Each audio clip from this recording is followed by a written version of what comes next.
Assalamualaikum warahmatullahi wabarakatuh. Bismillahirrahmanirrahim.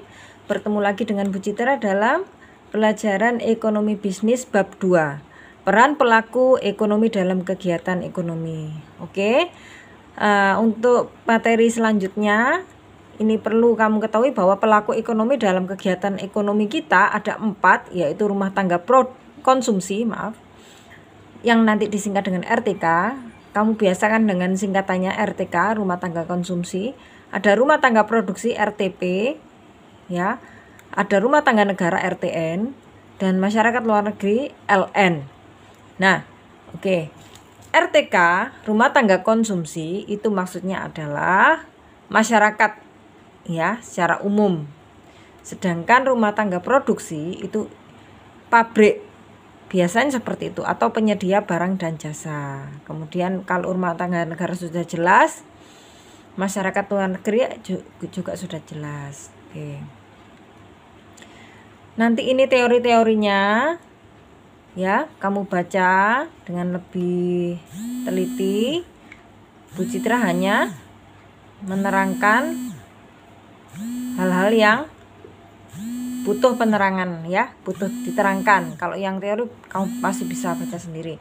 Oke, sekarang dari 4 pelaku ekonomi tadi, ya, itu saling berinteraksi dalam kegiatan ekonomi negara.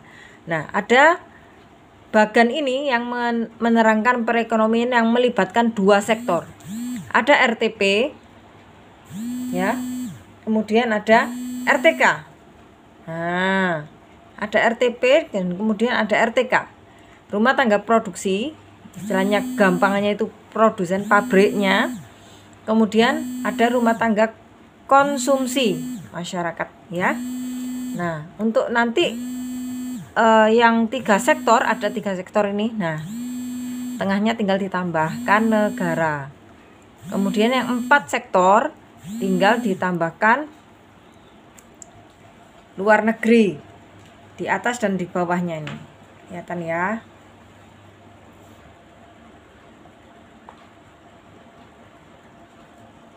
Oke, ini tinggal ditambahkan pelaku luar negeri. Oke, sekarang kembali lagi ke yang perekonomian 2 sektor tadi, ya. Oke, sebetulnya nanti letaknya bisa diubah.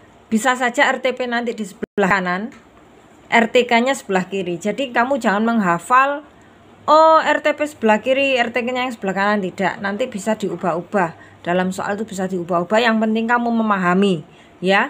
Oke, sekarang rumah tangga konsumsi, ya, kita masyarakat itu untuk pabriknya kita menyediakan FP. FP apa FP?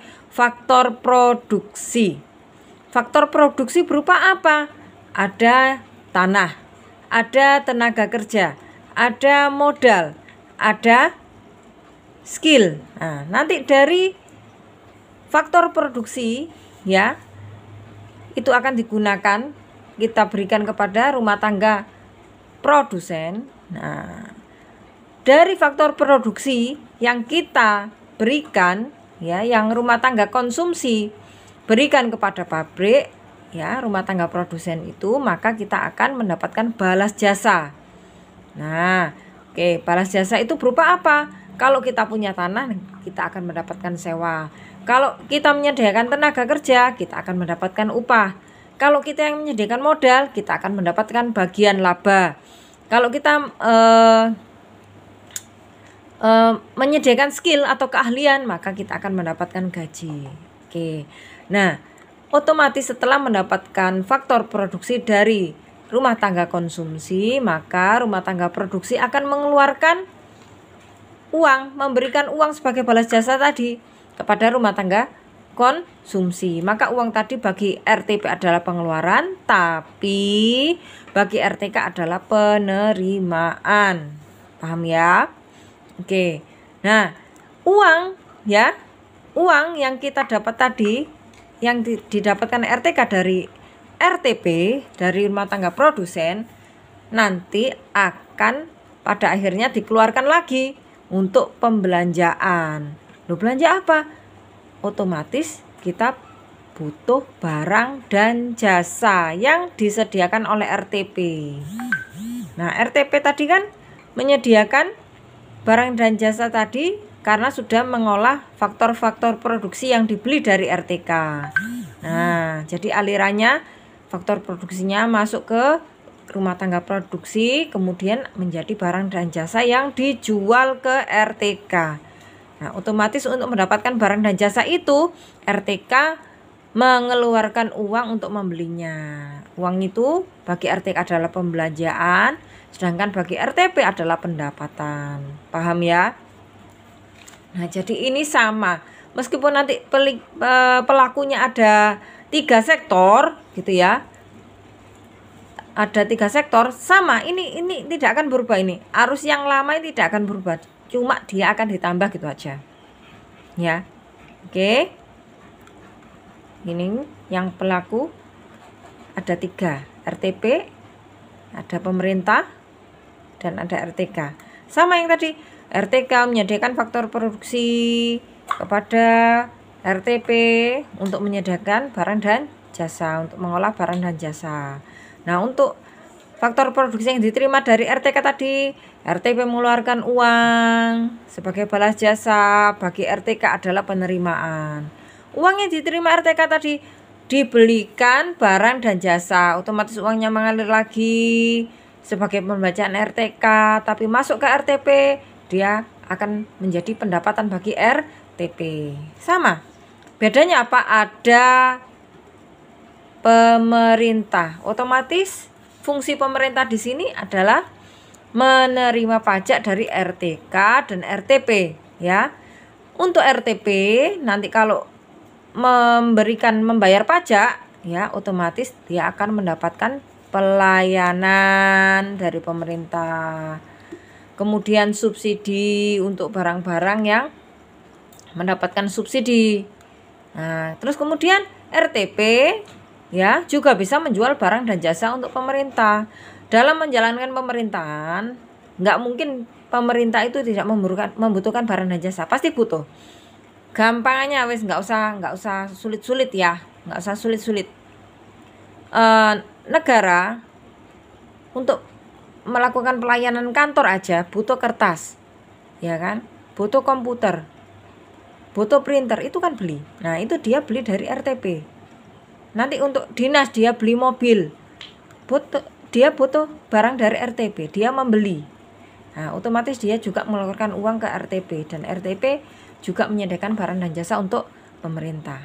Nah, sedangkan untuk rumah tangga konsumsi itu aliran uangnya hanya dari RTK ke pemerintah aja dalam bentuk pembayaran pajak, dan nanti pajak itu bisa bermacam-macam, ada pajak daerah, ada pajak negara, kan gitu ya. Oke. Nah, kemudian dari pajak itu akhirnya rumah tangga negara